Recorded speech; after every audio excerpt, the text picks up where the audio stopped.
सिलीगुड़ी से 30 किलोमीटर दूर है डॉ हिल। वैसे तो ये एक बहुत खूबसूरत हिल स्टेशन है, पर रात होते ही यहाँ का वर्तमान बिल्कुल बदल जाता है। ये उन दिनों की बात है जब आर्यन, जो एक इंजीनियर था, उसकी पोस्टिंग डॉ में हुई थी। वो अपना सामान लेकर सिलगुर स्टेशन पहुंचा। वहाँ एक क्लर्क उसका इंतजार कर रहा था। Aryan sir, Aryan sir. अरे आया आया। हेलो सर, कैसा था आपका सफर? वैसे सफर तो बहुत अच्छा था, पर लंबा था। सर बहुत देर हो गई आपकी ट्रेन आने में, 4 घंटे लेट है ट्रेन। हाँ, अब है तो क्या कर सकते हैं। छगन, जो वहाँ का लोकल था, वो ढलते हुए सूरज को देखकर परेशान था और आर्यन बेचारा उसकी परेशानी समझ नहीं पा रहा था। क्या हुआ, कोई प्रॉब्लम? नहीं सर, चलिए चलते हैं। डॉ हिल जैसे जैसे नजदीक आ रहा था, छगन की धड़कनें और तेज हो रही थीं। क्या हुआ, तुम्हें ब्लड प्रेशर वगैरह है क्या? नहीं सर, कुछ नहीं, मैं बिल्कुल ठीक हूँ। कुछ दूर गाड़ी चलने के बाद उसकी गाड़ी के आगे एक पहाड़ी लड़की आ गई। अरे छगन, गाड़ी रोको, मारोगे क्या? पर छगन ना रुका। उन दोनों को ऐसा लगा उन दोनों ने उस लड़की को उड़ा दिया। छगन डर गया और वो गाड़ी चलाता रहा, पर फिर आर्यन ने जबरदस्ती की और गाड़ी रोक दी। आर्यन गाड़ी से उतरा और पीछे दौड़ा। सर मत जाओ, सर सर प्लीज मत जाओ। आर्यन ने उसकी नहीं सुनी और वो पीछे दौड़ के गया। वहाँ आर्यन ने देखा तो वो पहाड़ी लड़की बिल्कुल ठीक ठाक खड़ी थी। तुम्हें कुछ हुआ तो नहीं? नहीं, मैं ठीक हूँ। ऐसे रात के अंधेरे में सड़क के बीच में मत चला करो, खामखा तुम्हें कुछ हो जाता। चलो मैं चलता हूँ। अरे रुको, मेरी बात तो सुनो, अपना नाम तो बताओ। आर्यन नाम है मेरा, बाय। आर्यन कमला को बाय करके कार में बैठ गया। अभी उस लड़की का एक्सीडेंट हो जाता। हाँ, तुम गाड़ी रोक नहीं सकते थे क्या? सर वो लड़की नहीं, चुड़ैल है। भूतों का एक्सीडेंट थोड़ी होती है। अरे क्या कुछ भी बकवास कर रहे हो? हाँ, मैंने खुद देखा, वो लड़की है, लड़की। सर आपने उसका एक्सीडेंट होते हुए भी देखा ना? हाँ, तो उस लड़की को एक खरोच तक क्यों नहीं आई? शायद वो समय पर बगल में हट गई होगी। सर आप शहर वाले हो, इसलिए चुड़ैलों में विश्वास नहीं करते। हम यहीं के हैं, यहाँ क्या क्या होता है हम ही जानते हैं। आप बस रात के समय सावधान रहना। सुनो, मैं अपना देख लूंगा, तुम बस ढंग से गाड़ी चलाओ। छगन ने आर्यन को डाकघर में छोड़ दिया। आर्यन के रहने का इंतजाम यहीं किया गया था। कुछ देर बाद आर्यन फ्रेश होकर म्यूजिक सुन रहा था कि तभी पायल की आवाज सुनाई दी। कौन है, कौन है वहाँ? आर्यन ने उठकर यहाँ वहाँ देखा तो उसे कोई नहीं दिखा। वो फिर से म्यूजिक सुनने लगा। उसे कई बार पायल की आवाज सुनाई दी। उसे समझ नहीं आ रहा था कि आवाज कहाँ से आ रही है। थका हारा होने के कारण उसे नींद आ गई और वो सो गया। अगली सुबह वो उठकर काम पे चला गया। जब वो वापस डाक बंगले पहुंचा तो उसे खिड़की से वही लड़की दिखाई दी। आर्यन उनसे मिलने बाहर गया। तुम्हें कैसे पता कि मैं यहाँ ठहरा हूँ? मुझे सब पता है, मेरा मतलब है हमारे यहाँ बस ये एक डाक बंगला ही तो है ठहरने के लिए। स्मार्ट, बहुत समझदार हो तुम। आर्यन और कमला हंसते हुए बातें करने लगे। ये सिलसिला कई दिनों तक चलता रहा। रोज सूरज ढलने के बाद कमला डाक बंगले आती और आर्यन के साथ समय बिताया करती थी। धीरे धीरे आर्यन को कमला भा गई। आर्यन कमला का दीवाना हो गया। क्या हुआ, आज तुम्हें इतनी देर क्यों हो गई? घर में मेहमान आए थे। एक दिन डाकघर के केयरटेकर ने खिड़की से देखा कि आर्यन अकेले में बड़बड़ा रहा है। अरे ये सर किससे बात कर रहे हैं? केयरटेकर आर्यन से पूछने बाहर आया तो आर्यन ने देखा कि केयरटेकर को देखकर कमला भाग गई। कमला, अरे रुको रुको। क्या भाई, मेरी कमला को भगा दिए? कौन सी कमला सर? यहाँ तो कोई नहीं था। अरे अभी तो यही थी, तुम्हें देखकर भाग गई। नहीं सर, आपको कोई गलतफहमी हुई है, यहाँ कोई नहीं था। गलतफहमी मुझे नहीं, तुम्हें हुई है। जाओ अपनी आंखों का चेकअप करवाओ। अगली शाम केयरटेकर ने छगन को बुलाया और उसे भी दिखाया कि आर्यन अकेले में बड़बड़ा रहा है। मुझे लगता ही था कि ऐसा कुछ होगा। पर क्यों? जिस दिन हम आ रहे थे तो डॉ हिल के पास वो चुड़ैल हमारी गाड़ी के सामने थी। सर को लगा कि हमने उस चुड़ैल का एक्सीडेंट कर दिया। इसीलिए सर गाड़ी से उतरकर उसे देखने गए थे। ये सब तभी से शुरू हुआ होगा। तो अब हम क्या करें? क्या कर सकते हैं? सर को सच्चाई बताते हैं। अगले दिन छगन आर्यन को कार में कहीं ले जा रहा था। हम कहाँ जा रहे हैं? बहुत ही जरूरी जगह पर। बताओ तो, पर कहाँ? चलिए सर, सब पता चल जाएगा। वो कार एक बड़े से बंगलों के बाहर रुकी। छगन आर्यन को अंदर ले गया। वहाँ जाते ही सामने उसी लड़की की तस्वीर थी। अरे, ये तो कमला है। नहीं सर, ये दुर्गा है, दुर्गा। नहीं, ये कमला है। नहीं सर, ये दुर्गा है, इस घर की मालकिन, और इसे मरे हुए 30 साल हो गए हैं। क्या बकवास कर रहे हो? कल रात को मुझसे मिली थी और इस लड़की की उम्र भी 30 साल की नहीं है, और तुम बोल रहे हो कि ये 30 साल पहले मरी थी। आपको मेरी बातों पर यकीन नहीं है ना? हाँ, चलिए मेरे साथ। छगन आर्यन को गांव के मंदिर लेकर गया। अब तुम मुझे यहाँ क्यों लाए? समझ जाइएगा सर, समझ जाइएगा। आपकी कमला रोज रात को आपसे मिलने आती थी ना? हाँ, पर वो तो डाक बंगला में आएगी। वो यहाँ भी आएगी। दोनों सूरज ढलने का इंतजार करने लगे। सूरज ढलते ही कमला प्रकट हो गई। आप उसे अंदर बुलाओ। क्या बेवकूफों वाली बात कर रहे हो? नहीं सर, आप मेरी बात सुनो। उसको अंदर बुलाओ। वो मंदिर के अंदर हरगिज नहीं आएगी, क्योंकि वो एक चुड़ैल है।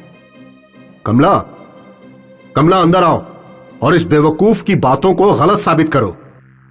कमला सोचती रही, और जब आर्यन के कई बार बोलने पर उसने मंदिर में कदम रखने की कोशिश की तो कमला को देवी की शक्तियों से झटका लगा और वो अपने असली रूप में आ गई।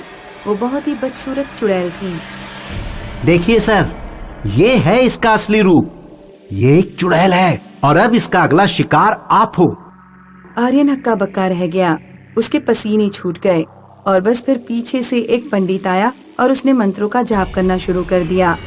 पंडित ने मंत्रों से चुड़ैल को अपने वश में कर लिया। अच्छा हुआ तुम समय रहते इसे यहाँ ले आए। आज तुम्हारी वजह से इस लड़के की जान बच गई छगन।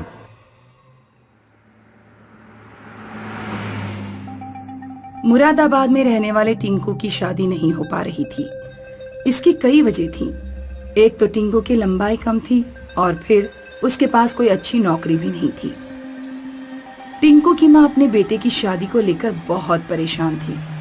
उसने अपने आस पड़ोस की सभी औरतों से कह रखा था कि अगर लड़की मिले तो बताना, लेकिन अभी तक टिंकू के लिए कोई रिश्ता नहीं आया था। टिंकू की माँ एक दिन औरतों के बीच ऑनलाइन मैट्रिमोनी साइट्स के बारे में सुनाई और टिंकू से बोली, टिंकू बेटा, मैंने सुना है कि आजकल ऑनलाइन भी रिश्ते हो जाते हैं। तू अपने लिए ऑनलाइन लड़की क्यों नहीं ढूंढ लेता? अपनी माँ के कहने पर टिंकू ने 3-4 मैट्रिमोनी साइट्स पर अपनी आईडी बना ली और कई लड़कियों को मैसेज भी किया, लेकिन टिंकू के पास किसी लड़की का रिप्लाई नहीं आया। टिंकू ने सोचा कि ऑनलाइन भी उसकी किस्मत साथ नहीं देने वाली, लेकिन एक दिन टिंकू खुशी से झूम उठा जब सोनी नाम की एक लड़की का उसके पास मैसेज आया। माँ, आज एक लड़की का मैसेज आया है। उसने लिखा है कि उसे मेरी प्रोफाइल पसंद है। उसने मेरा व्हाट्सएप नंबर भी मांगा है।